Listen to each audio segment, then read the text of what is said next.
Dubey sir, now you can start the. Okay.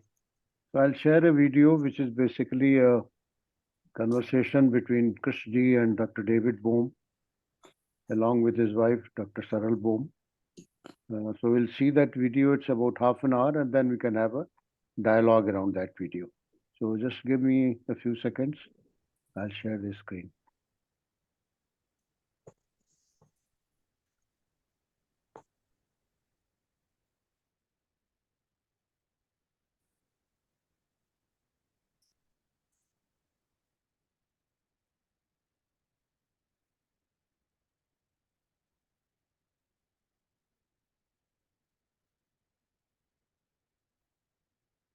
Can you see the video now? Yes, sir. Okay.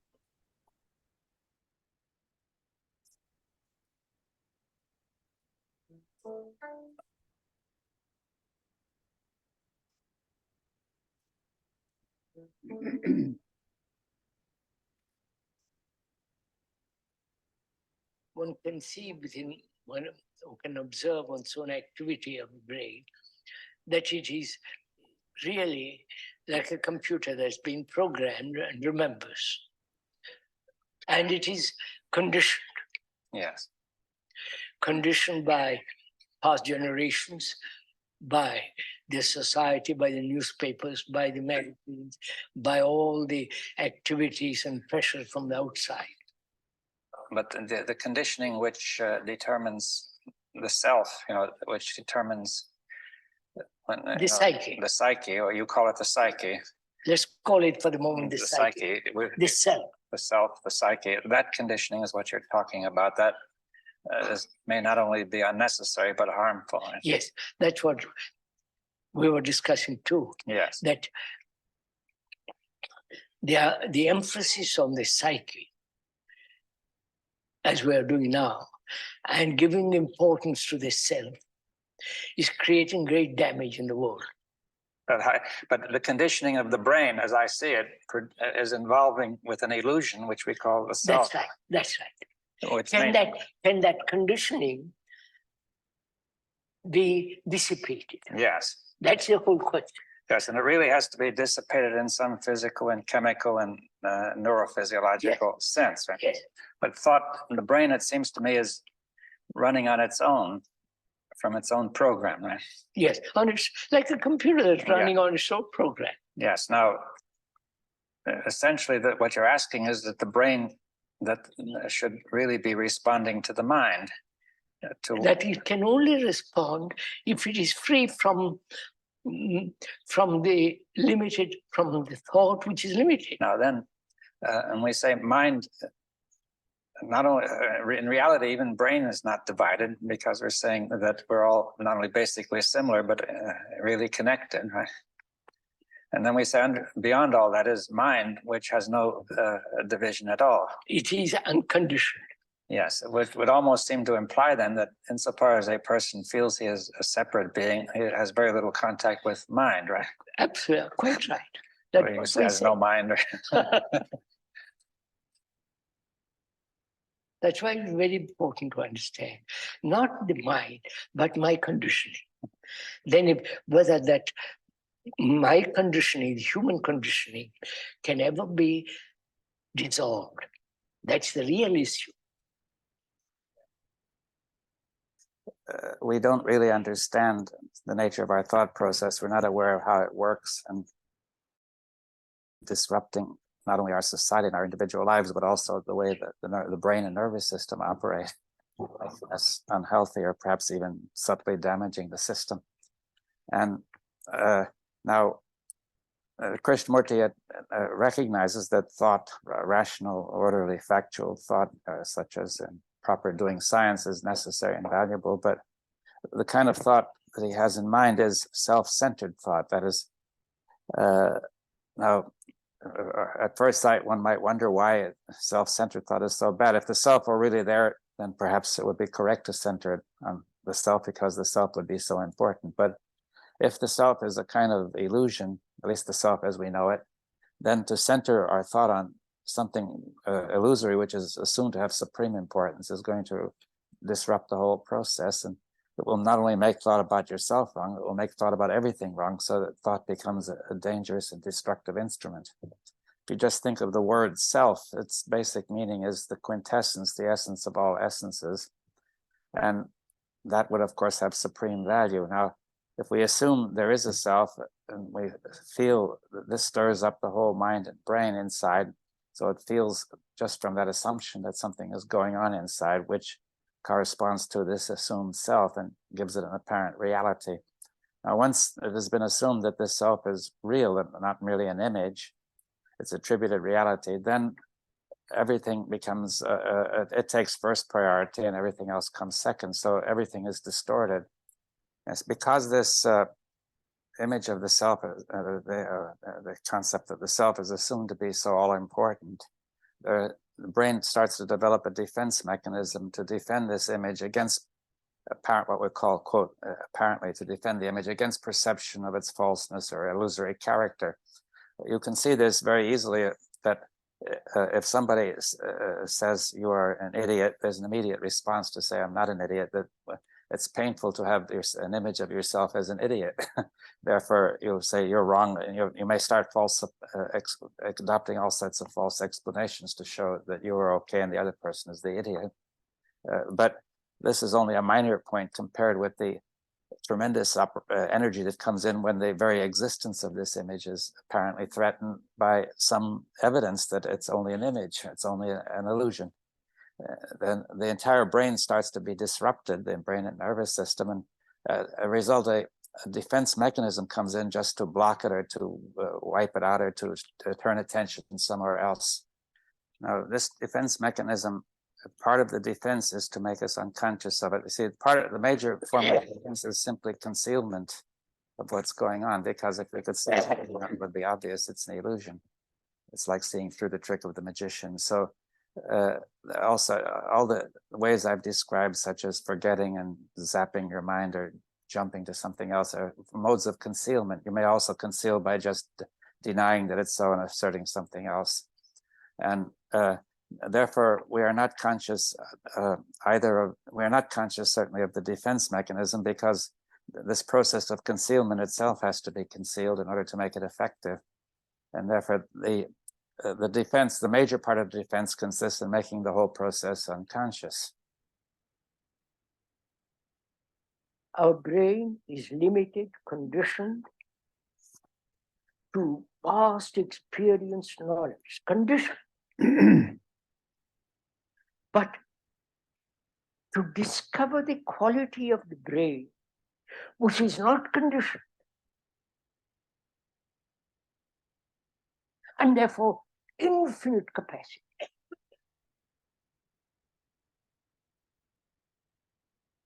but it is conditioned now, as British, as French, as all the rest. I believe, I don't believe, I believe in God, he's my guru, that guru is better than this guru. You follow? All that nonsense is going on. So as it is conditioned, its capacity is limited. And only when that conditioning is totally free, that means no faith, no fear, no, you follow? No attachment of any kind to anything. So, is it possible for the brain to be unconditional? Which means, is it possible for the brain to be free of the known? That is, I have to know where I have to go home, which road to take, what language I speak. I have to, there is knowledge. But to be free psychologically, which is the conditioning, which has been conditioned, which the brain has been conditioned, to be free, conditioned by knowledge, to be free of that, then it has got extraordinary capacity. Then we are saying, what is the mind? Krishnamurti talk of consciousness, brain and the mind.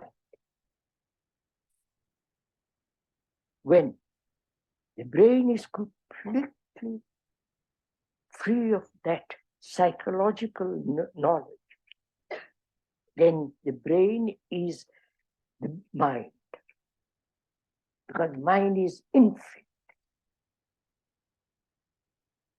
Krishnamurti is suggesting, proposing, even saying that the self is not the source of thought, but rather thought is the source of the self. Now, that may seem paradoxical to our ordinary experience, but at least we can make it reasonable.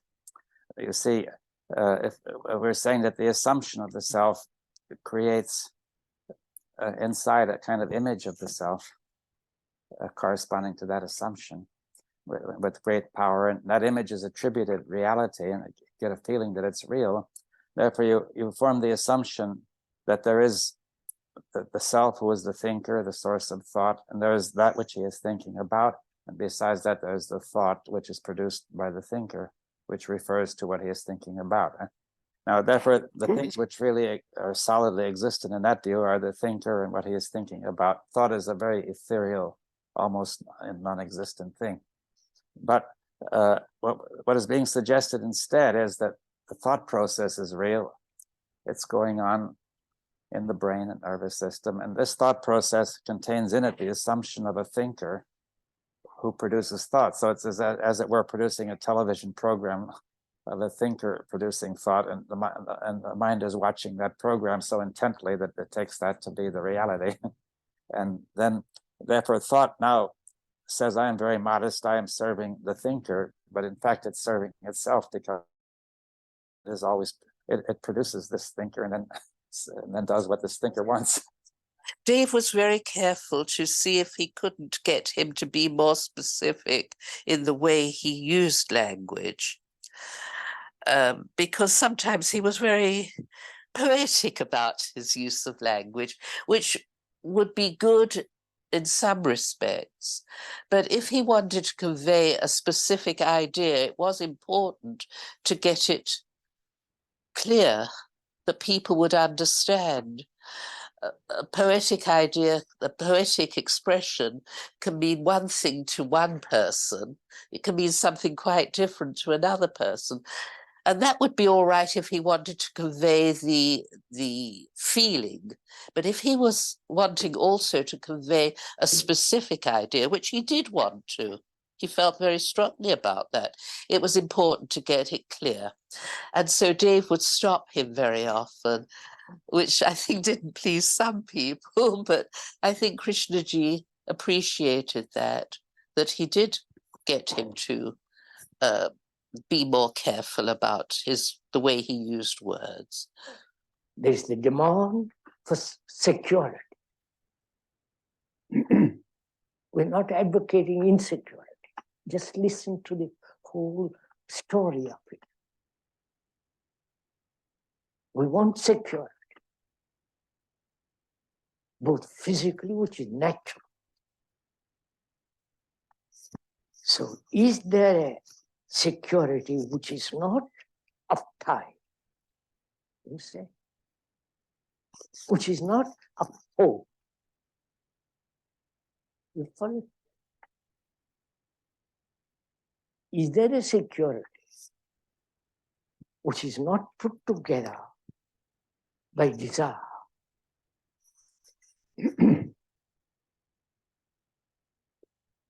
The friend says, yes, there is an absolute security,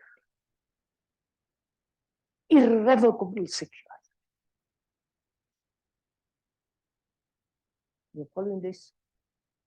The brain has been conditioned by attachment. There in that attachment, it sought security.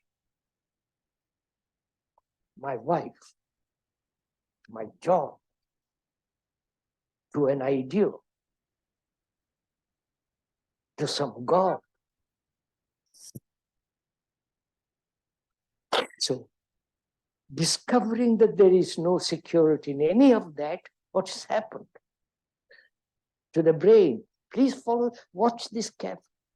What has happened to your brain which has traditionally conditioned to be attached, hoping to find security in all this, and suddenly discovers there is no security in all this. What's happened to the brain? You follow this? There has been a total change. You understand all this? As long as you can cling to a particular comforting attachment, and that in that attachment you want security, and you find now, after very careful observation, that there is no security in that, the whole movement has moved away from it.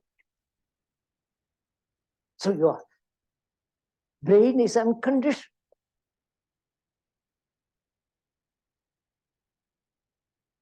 And that unconditioning has brought about because you saw the truth that in attachment there is no security. That the seeing that there is no security in illusion is intelligence. That intelligence, the beginning of that gives you absolute security in intelligence, not in attachment. The talks between Krishnamurti and Dave were extraordinary. I don't think there've been any like that before or after. I really don't. I think because they were able to communicate and to commune really on another level, they were really able to talk together. They forgot themselves. They didn't have to present themselves. They were just talking together and exploring together, you know?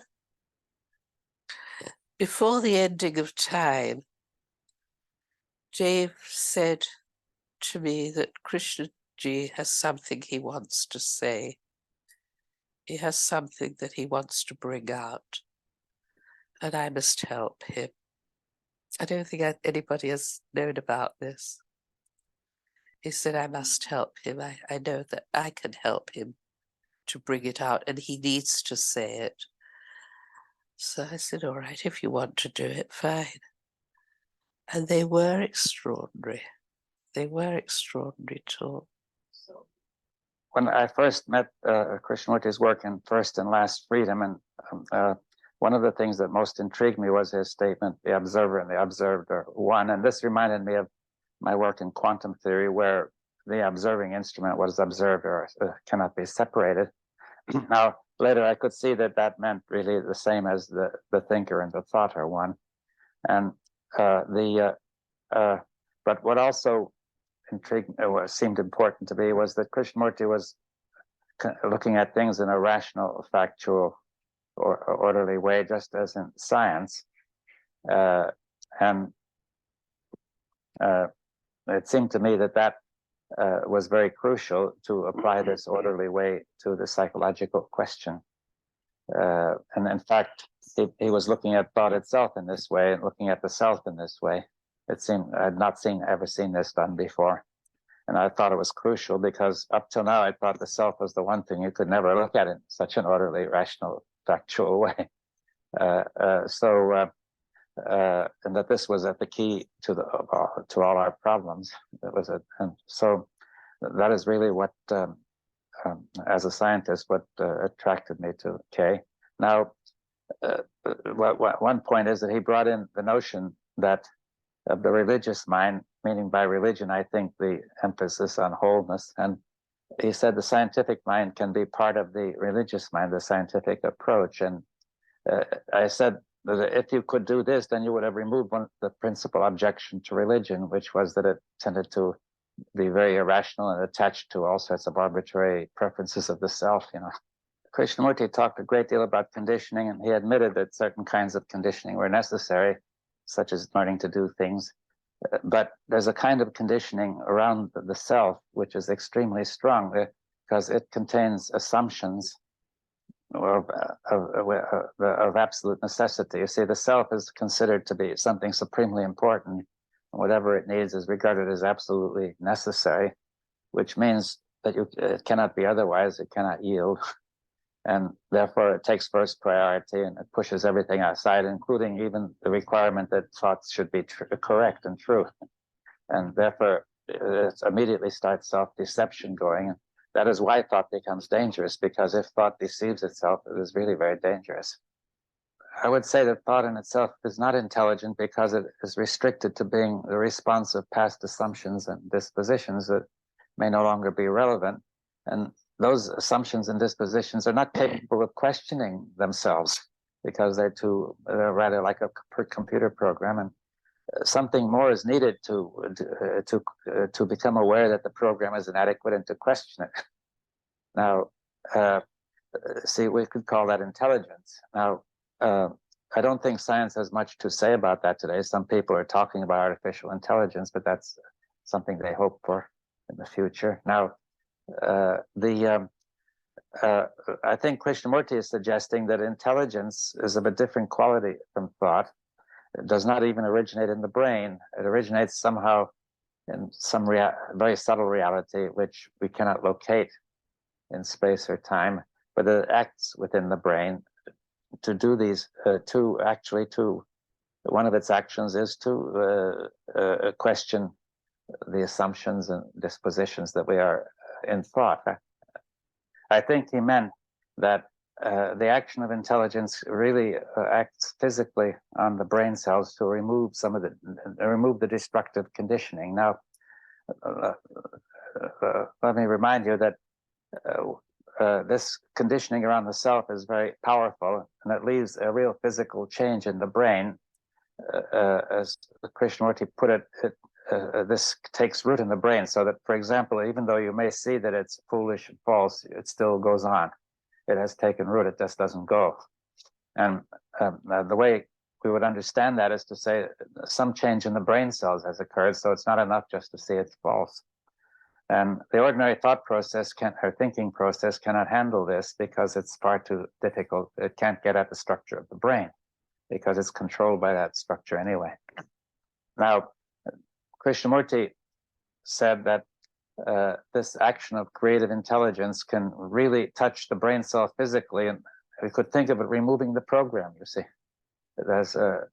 and leaving the brain free of that kind of conditioning, which is destructive. When he started reading Krishnamurti's books, the ones we brought home from the library, and even afterwards, I remember him sitting here in the chair, so it must have been somewhat after when we'd already moved to London, and one of the books came out, I can't remember which one, and he was going over and over and over that book. And for about a year, he was reading that book. And I said, well, you know, Dave, he said, Krishnamurti uses language in a very special way. He said, you have to learn how to read his language. He said, it's not just like reading a book, you have to go into it and understand it. And for a year, he was reading that book over and over and over again to understand how Krishnaji used language. Now, he would do that to some extent with Hegel. He loved Hegel. And but with Krishnaji, it was different because Hegel, to some extent, was still using a philosophical, some extent scientific language. But with Krishnaji, he had to learn a new language. The word insight is hard to define, but I would think it's an action of creative intelligence. And the way I would understand that is if you think of awareness and attention, that the attention, in a way, gathers the whole condition of the brain and focuses it in a form in which creative intelligence can act. And creative intelligence then acts toward that condition, not on the image, but on the brain cells themselves. It's like saying that if there's a fault in the television set, you don't act on the image, but you act on the set. Now, the insight is then the both the perception of that state of the brain and the action toward it, which are not separate. And this insight can then be said to alter the brain cells and remove the kind of conditioning that is around the self-centered thought. I think the ultimate purpose of Kay's work was stated very early in his life, in his work, which was to free humanity from the destructive conditioning we've been talking about. That is, this conditioning around the self-centered thought is really an enslavement to absurdity, to destruction, to unhappiness, sorrow. And no other kind of freedom means anything unless we're free from that. And therefore, I think that he felt that once man was free from that, then the way would be open to creative unfoldment in all sorts of directions. Right. Conditioning is environmental. Conditioning is religious. Conditioning is according to what one has read, educated, and so on. Conditioning. So the problem there is, can the mind, the brain, let's keep the word mind for the moment, can the mind be free from all conditioning so that it acts? That requires a great deal of attention, a great deal of watching, to be aware that one has ideals and is conforming our actions according to that. I am this, I should be that, which is called self-improvement. Lovely phrase. That is the self, which is selfishness, trying to improve itself. She's becoming more selfish. So, is it possible to put away all this and see actually what is and act? You understand? What is enlightenment? Who is enlightened? Enlightened of what? Enlightened about what? Look for all. Surely, a mind that is enlightened is free from all conditioning. Can a human being enlightened when he's frightened?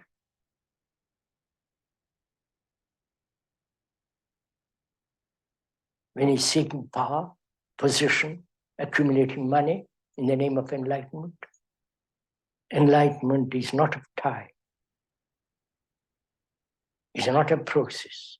It's not something you gradually come to.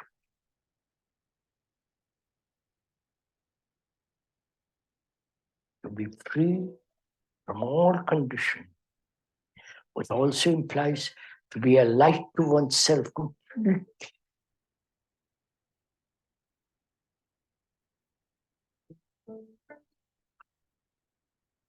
And not depend on any person, any idea, any teacher, or light to oneself so wholly. From that light, there is action.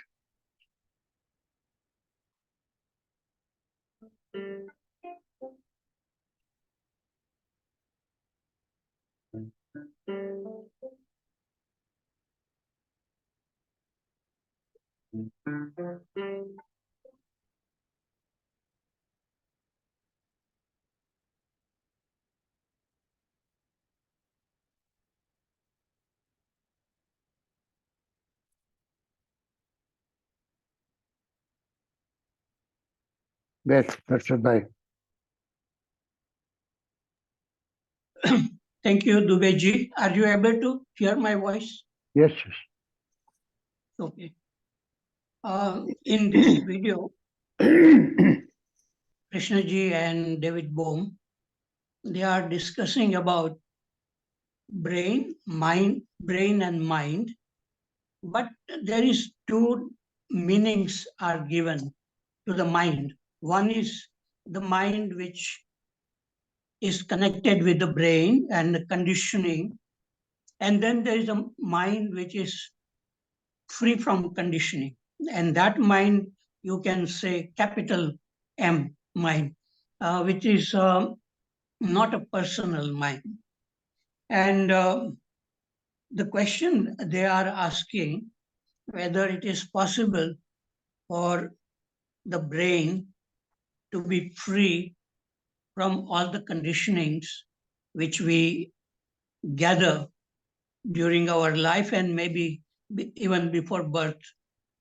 So Krishnaji is asking questions, and David Bohm is trying to put it in a rational way. But it seems to me that this, what David Bohm trying to do is to put in a very systematic way what Krishnaji is trying to express, that it's not very attractive, I feel, to put it in a very systematic way.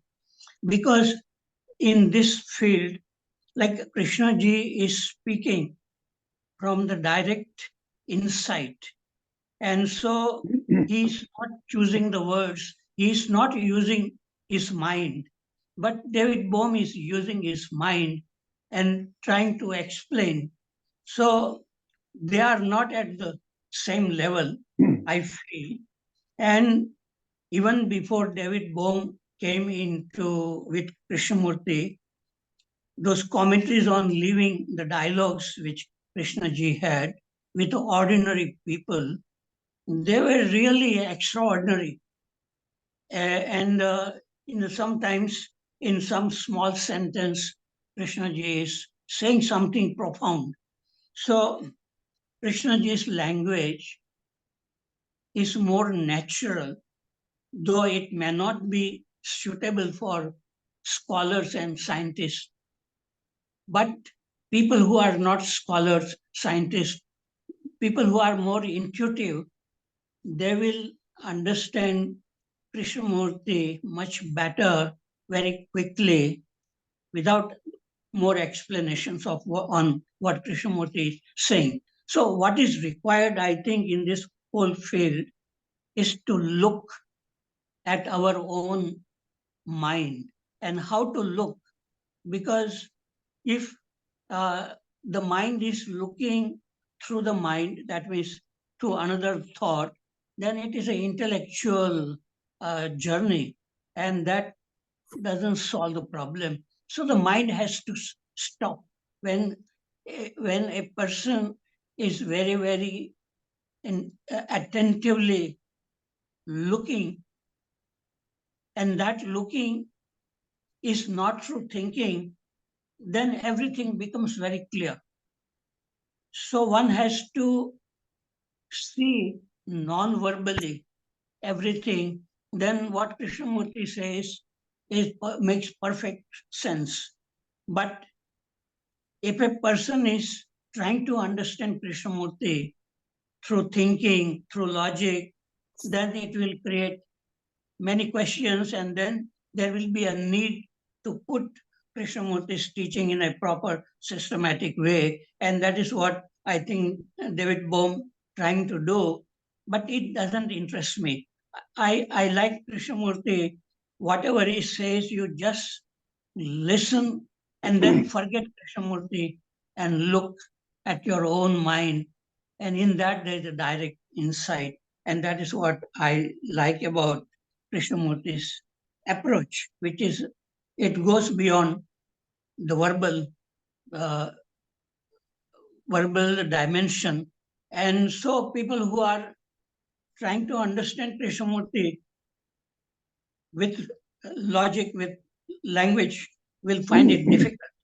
And so there's a different approach is required an approach of listening, not asking question, listening, looking within without any motivation, with curiosity, what is happening within.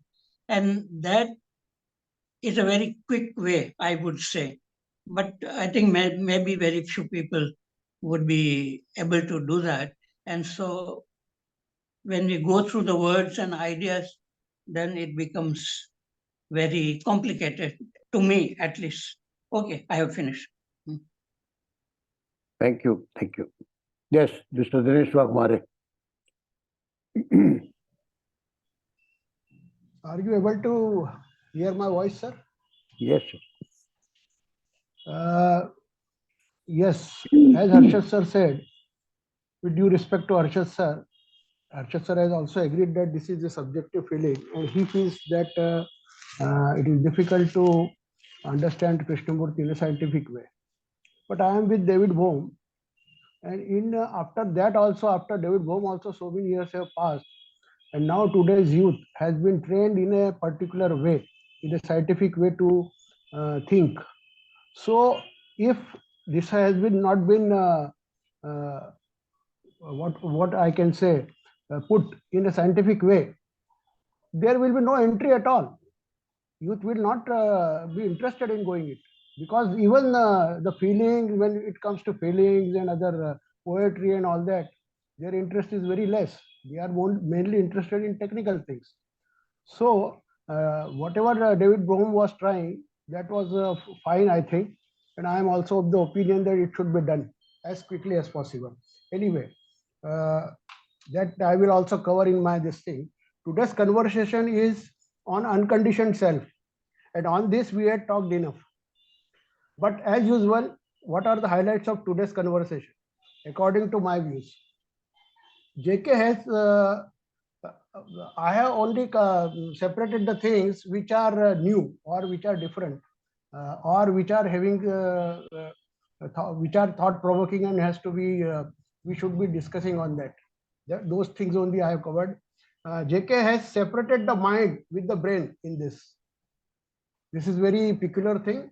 He said, as per Bohm, that he said, as per Bohm, because we are now listening to Mr. Bohm, that mind is basically undivided and unlimited, whereas unconditioned, whereas brain is a sort of hardware and it is divided and limited.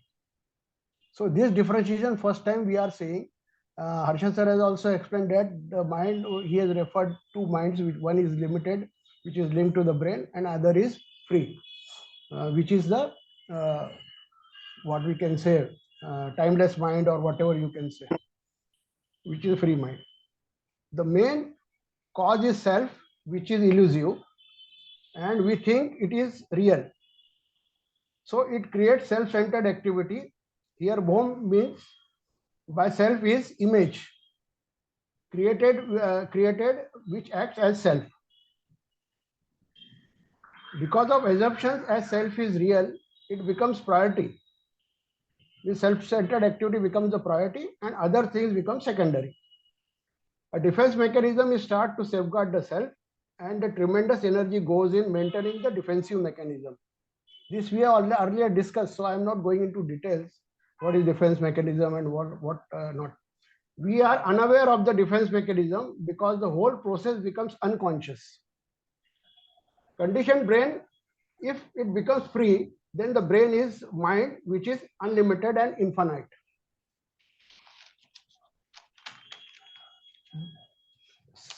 Second point, the first is he has separated here mind and brain, means hardware and mind, a sort of. Second, the wordings of Saral are eye-opener. She says JK's language many a times is poetic. This is her views, of course. It is okay when you are conveying a feeling, but if you also want to give an idea, I say pointer. Here I will say pointer. Then you should be clear about the words. Bohm read one book over and over again for 1 year. When asked by Saral why, he said you have to learn how to read his language. In case of JK, you have to learn a new language. He gave example of TV set that in case of problem, you have to not only act on the image, but whole set.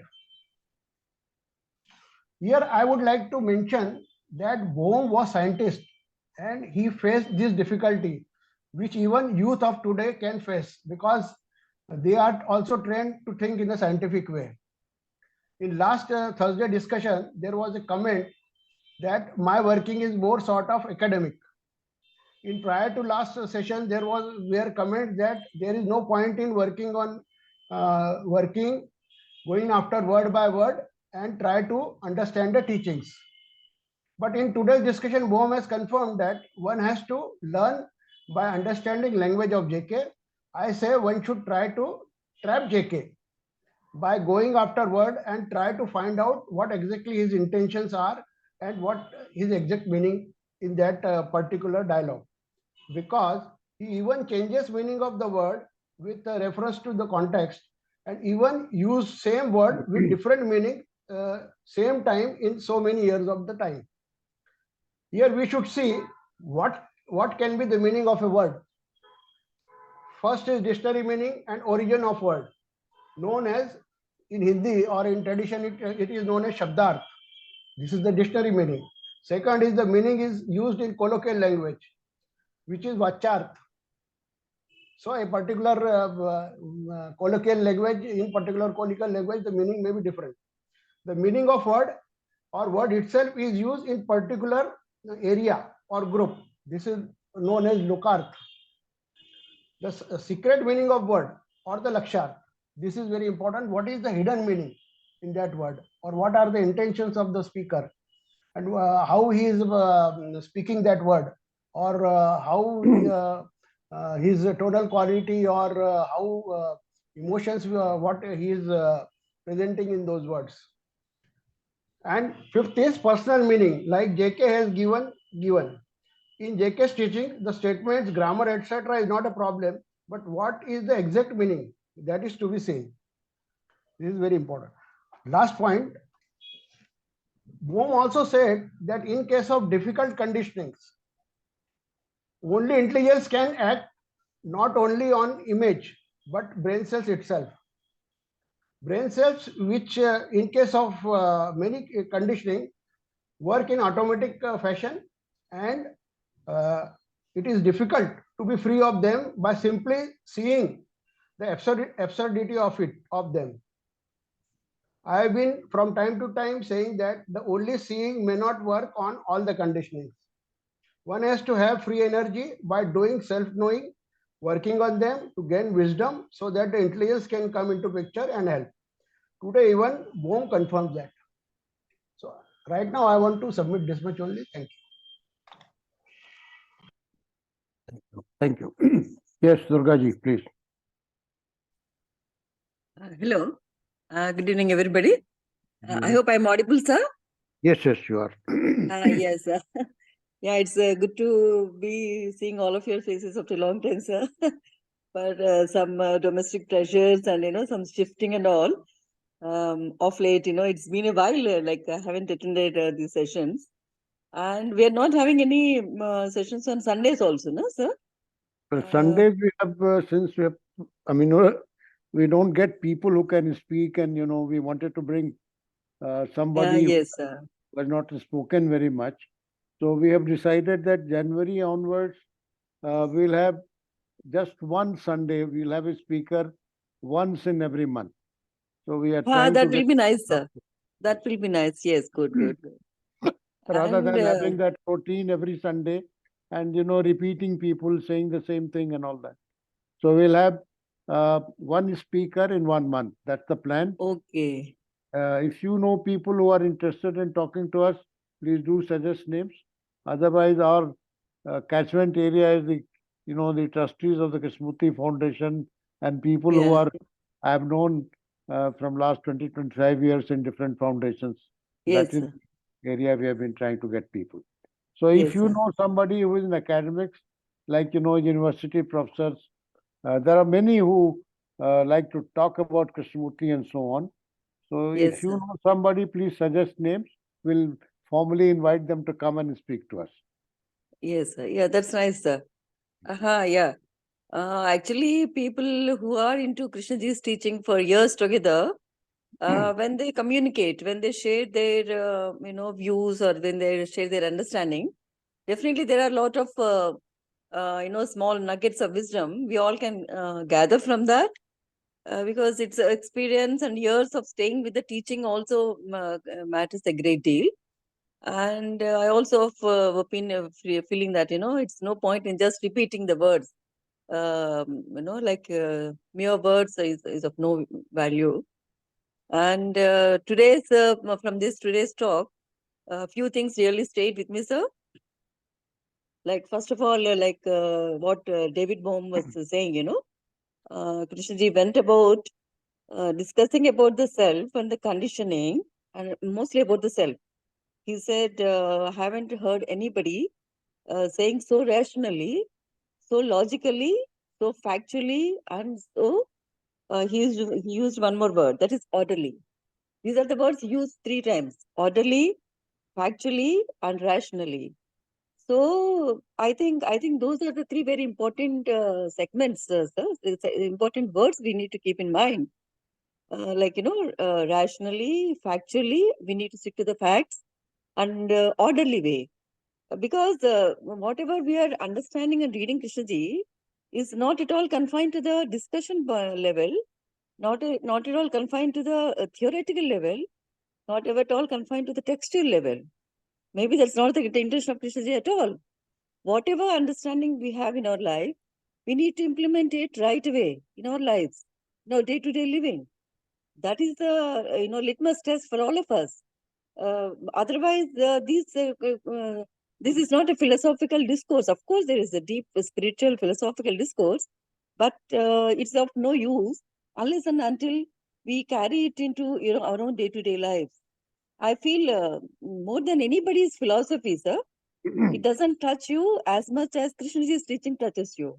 It forces you and it empowers you to act it in day-to-day life.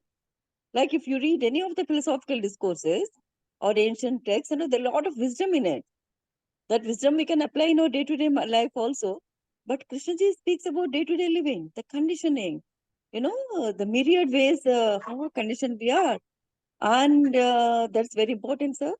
And second thing is, when Mrs. Saral Bohm, when she was saying, like, in spite of having such deep discourses with Krishnaji, David Bohm, I think after Krishnaji's passing away, he started reading a book. And she didn't mention about the book. And she said that, he read that book for 1 year. And he said over and over and over again, he kept reading that book. And she said, he used to say, it is not like reading any other book when we read Krishnamurti's books. And the language is so different. The words, the way Krishnaji uses the words, because actually to have that words get imprinted in our mind is very important. If we start misinterpreting the words, if we haven't kept to focus on the words, there's no way the teaching is going to unfold, is going to be of any use to us, is going to be of coming to the understanding levels. The words are very important. The words, the phrases, the context in which he uses. And one more thing, sir, it's people really sometimes, and there is lots there in Krishna's teaching also, to get miscommunicated also. Because in his vast course of, discourses of spanning 60 years, he stated with a lot of force and emphasis at particular times on a particular subject. And in the same span of years, he might not have given that much of emphasis on whatever he covered in the previous subject. So whatever the opportunistic people, what do? They pick up few things and they start applying to their lives, and it's very easy to get lost in Krishnaji's words also. So my understanding with the teaching tells me, that to be able to see the totality of the teaching, we need to have the holistic view, not to get carried away by contextual and, taking different texts in different times. We need to see the totality of it. Otherwise, it's very easy to get carried away in a wrong direction, sir. That's what I have to say. And these are the very important points that struck me, that, David Bohm read the book 1 year and trying to understand the words, trying to remain with them. I feel that's very important area of Krishnaji's teaching, sir. Like, it stays with you. It compels you to remain with that. And even you may be carrying, 100 activities, if not so many 100 activities, but still it remains with you. And it, if your ability to remain with that, and it starts starts telling, it's unfolding its own layers, unfolding its own meaning. And that's my experience, sir. And one more thing, sir, like coming back to the day-to-day activity level, action level, we all need to have. We all need to take decisions. My stand is always like that. It's not about discussing what Krishnaji has said. How are we going to implement in our day-to-day life? So definitely, I know condition. I am conditioned. I know self is a bundle of memories is put together, but still I am with that. So then when I have to act in my life, when I have to interact with people, what am I going to do? What do I do? So I just, for my sake, I can say, sir, I may borrow some wisdom which I've heard from various texts, and I may use some kind of maybe wise statements I've heard, and whatever the information my mind has put together, because I have to act. I can't keep waiting, all my conditioning has to go away. Myself is an illusion, so I need not act. That life doesn't work that way. So, so whatever you understand, you try to act it. And these words are very important, be very factual, rational, and be, as he said, logical.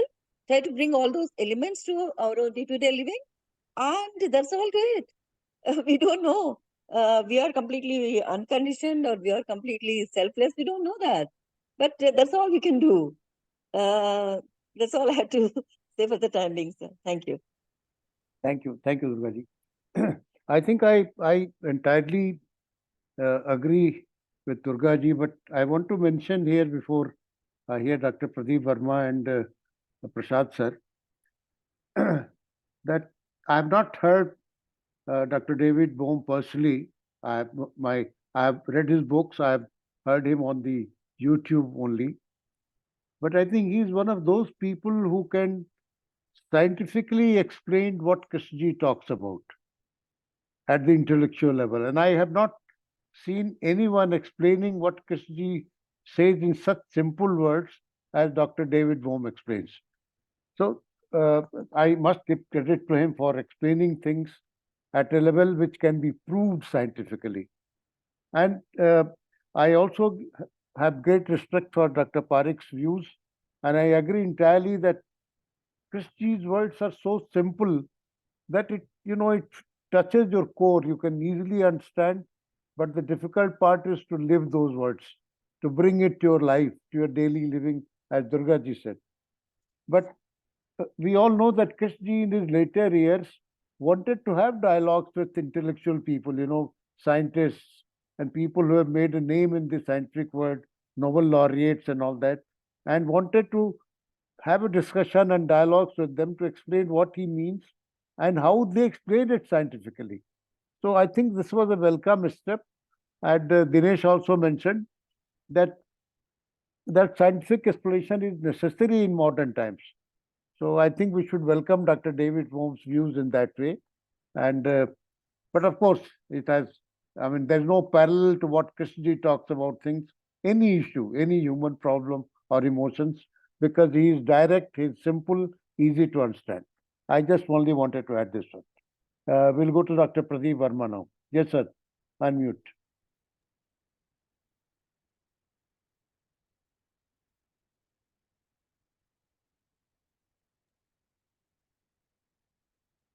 Am I audible, sir?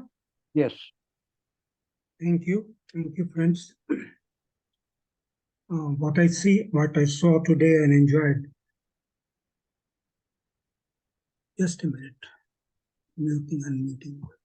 Okay. So, Bohm, I saw Bohm in this conversation, very relaxed, having no burden of his intellect. Absolutely. At that level, he is known as a quantum theoretical physicist. So his intellect is there, but he was all through trying to understand what JK means. He was not in telling mode. He was not telling anything through his quantum eyes, but he was asking him continuously. And when the conditioning question comes, that brain, he asked him that brain works on its own own way also. How will you decondition those things? With brain as an instrument has its own working. You see? Then JK said, conditioning affects the psyche, a center, and prepares a center with psychological images. For me, any image can become psychological. It's an ever-changing world, ever-changing self also. So, any image can become psychological. So, emphasizing psychological images, something separate, has not much of a meaning to me. He talked about security. Of course, it is must be clear to all of us that with desires and comforting attachments, we can never be secure. And once you realize, once you realize, although initially that topic of brain and mind came, so that always will affect you when you are talking. So suddenly, when it's a matter of time, as a hope, so there can never be a security in when you are thinking of getting something in future or already attached to something that can become a stumbling block. So the flow is affected. Then attachment, another very important thing that came to my mind, whether attachment, to me, attachment creates memories. To me, attachment creates memories. JK enjoyed nature as much as he could and loved to share with all of us through his vivid memories in great details. Then he also said, conditioning is environmental, when he was talking about conditioning somewhere here today, that conditioning is environmental. How a scientist of the stature of David Bohm, theoretical physicist of international repute, with a great love for scientific thoughts, past, present, and future. My memories can be called attachments, which I preserve to share. You see, it's a question of likes, and what becomes memory to me is my likes and dislikes. So this is one sort. You may not tell it it's an attachment, but I say it's a subtle attachment only that keeps the images of any type in your mind and which you share with your friends. Then attachment to life is the greatest attachment. That can be seen in myself and all around in life in general, and human beings, especially including saints, seers, and sages, so that they can contribute as much as possible. You see, but this attachment is of a special type. I have to say that. Nature of a special individualized ego that has no conflict with nature, something like that.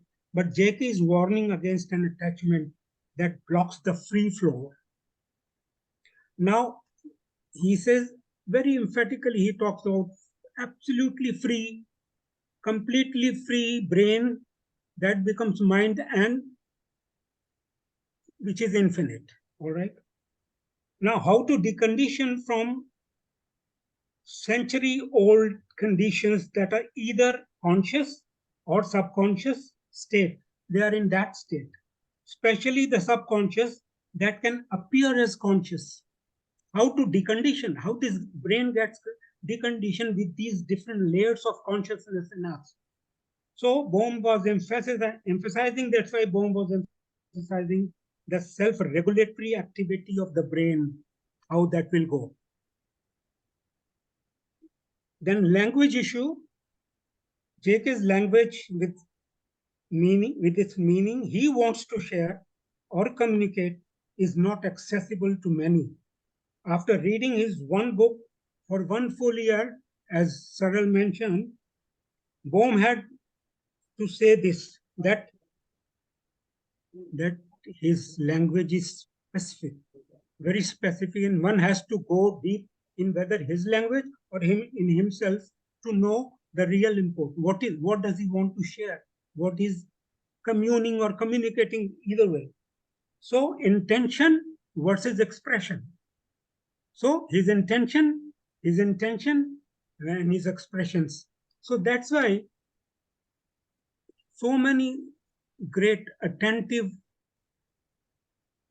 people all over the world who have read or who have listened to JK have felt this. So that's why that is the difficulty, if at all. But we can see also what is his has lot of meaning in our day-to-day life. That I have seen, and I live that, try to live that. No problem, everything is okay. Thank you very much, friends, giving me a lot of time. Thank you. Yes, Prasad Garu. Namaste, sir, to everybody.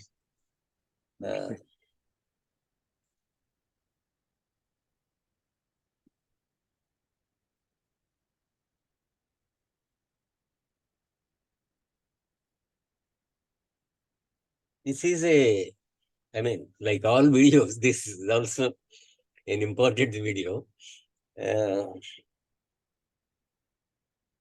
Firstly, I think I agree with Dubey Saab. There is a significance and value in the discussion of K with these top scientists, because they can, as a Saral was trying to say, here David Bohm and K both are like giants in their own fields. So for them, it is easier to understand what the other was meaning. And for me, Krishnaji is easier to understand than David Bohm. Because his language is direct, simple, and it conveys whatever he wants to suggest.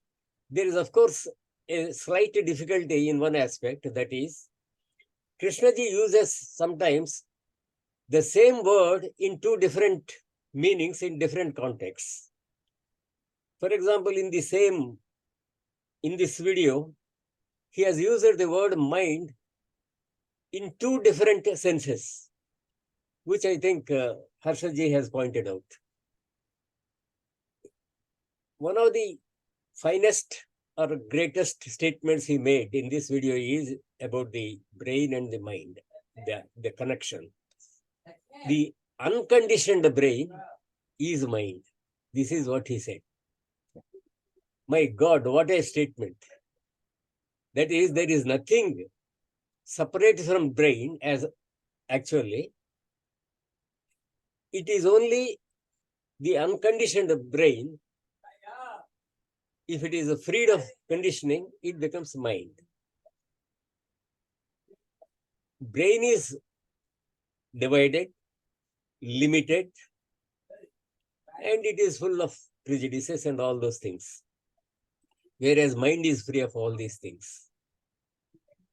It could be, there could be mind with a capital M, or there is no mind with capital M, there is only mind. The only thing is, brain unconditioned is mind. Don't know, actually. So, similarly, he uses the word reality, life, in different senses, in different contexts. That, of course, for an experienced reader, it is not very difficult to make out the particular sense in which he is using a particular word.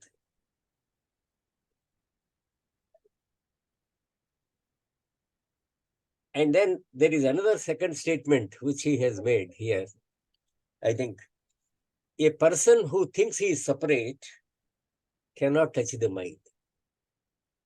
We all live with a sense of separate individuality. We all think we are individuals. We have our own records, our own achievements, our own aspirations, our own ideals, beliefs, etc., etc. And a mind that thinks it is separate from others, a person who thinks he is separate from others, he cannot touch the mind. He is only operating with the brain. Of course, very intelligent, smart brains, but without that sense of unity or wholeness. Wholeness is another word which he uses.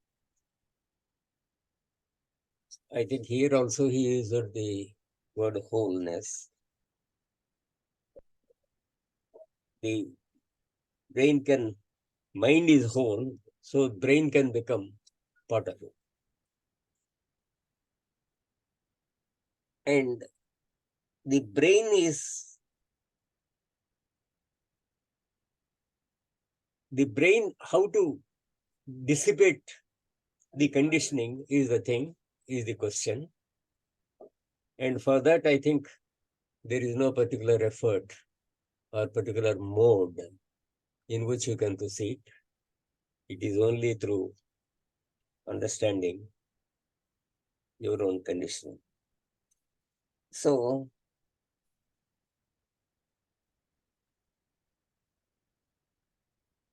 I mean, Pradeep ji has made a great statement. That is, what is the main component of attachment? What is the main component of our conditioning? That is attachment. Attachment to so many things, like our property, like our all things, like the people whom we like, and detachment from those whom we don't like, and all that.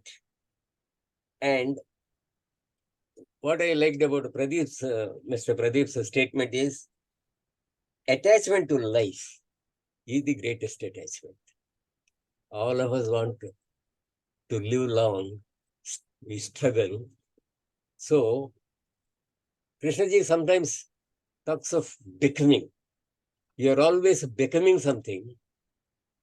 And even being, attachment to being, to existence, that itself is the biggest attachment.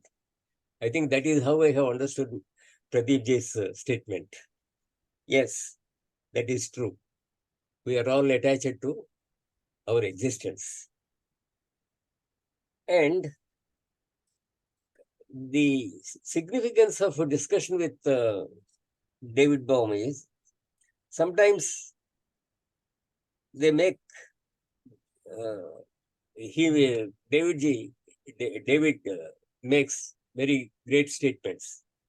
He said, the here the self is self-centered activity. If self is something real, maybe there is something valuable in self-centered activity. But here, self is an illusion. And so, any activity focused on that self is destructive. So, and he also said something funny, that is, the self thinks it is creating thought. Actually, it is thought which created self. Thought created self, and then it thinks it is serving self. So it is a very subtle point whether thought is creating self or self is creating thought. Actually, it is a thought which is creating that impression of self. And he also said something very significant in his own scientific way. If your television set is not working, you repair the set, not the image, which is blurred. So we don't repair the set. We repair only the blurred image, which is the thoughts produced by the self. Self is like the set, and the thought is like the image. So like that,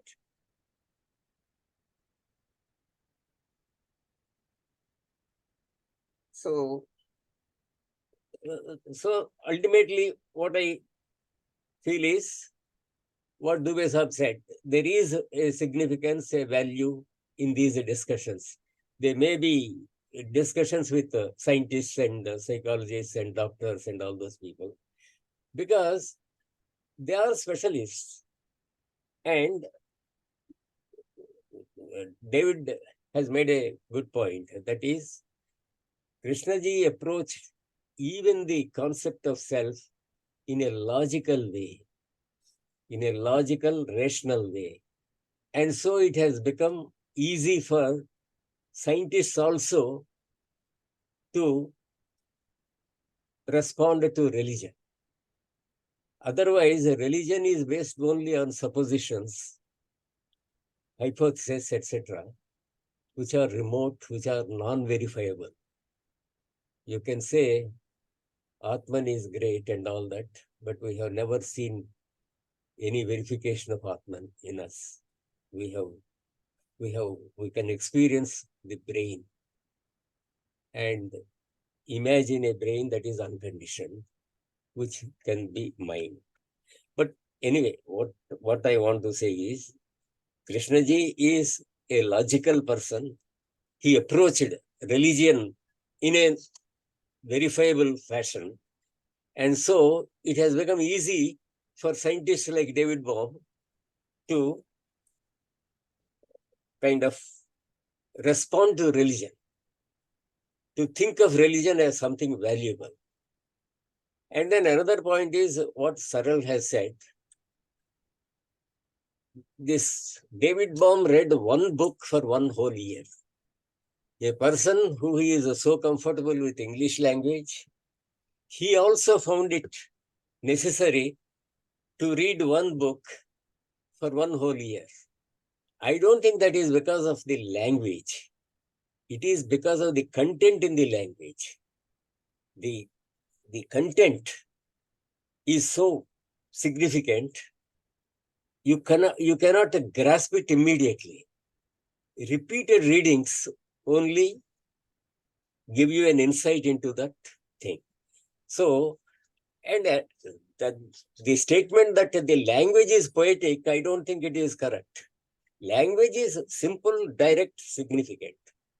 There is nothing poetry. There are no metaphors there or similes there. It is not poetry that is appealing to us, but the content conveyed so straightforwardly, that is appealing to us. That's all. Thank you, sir. Thank you, Prasad Garu. There is a very famous statement of Krishnaji which says it's not the self which is the problem, but the thought which creates it. It's like the Mahavakyas of the Upanishad. And you have said that rightly. I have 10 minutes and I have 4 speakers. So I'll request each one of you to not take more than 2 minutes. We'll start with Dinesh Waghmare. Yes, please. Are you able to listen to my voice, sir? Hear my voice? Yes, yes, I can hear you. Yes. Okay. When we talk of self, you also have to see that I-ness is natural. I-ness is natural, which represents the organism, which requires security. So physical security is required, and all conditioning with respect to that are okay. Indirectly, Bohm has also said about that. But the physical, psychological conditionings are the destructive, as Bohm said today. To segregate both these conditionings is a tricky thing and requires a real, honest work. Number two, I would like to say, I always wonder what is this to leave the teachings. If you are really understand this, you are free of any conditioning, then it automatically works. There is nothing like leave to the conditioning. You can't live the life of JK or anybody else. You have to live your life, and if you are really understood, then it will automatically work. That Thank is you. living the teaching. That is what living the teaching means. Okay. Okay, thank you, thank you. We'll go to Mr. Ravi Kaushal and then Harshad Bhai. Yes, please be brief. Mr. Ravi Kaushal. Hello, Yes, yes, go ahead. sir. Since as I didn't listen the earlier part, so I think it is quite not right to speak more. So, uh, let's others speak. Thank you, sir. Thank you. Yes, Harshad Bhai, the last word. Yes. An idea can be expressed in a very clear, logical way in a book, and one can understand that idea, but that doesn't really change the quality of life just by intellectually understanding the idea. But in Krishnamurti, the important thing is to be free from the idea.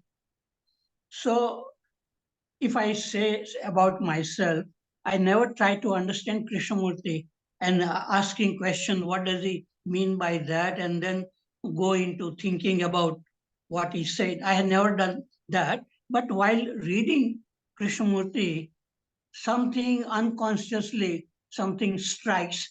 And then I close the book and I am not interested in Krishnamurti, understanding Krishnamurti, but looking at my own mind, how it is working, how these thoughts are arising. So when a person becomes very curious to look at his own mind and not understanding Krishnamurti or David Bohm, then I think there's a real something happens, and then you become authentic. You don't repeat, even if no need to repeat Krishnamurti or David Bohm, but speaking from one's own understanding.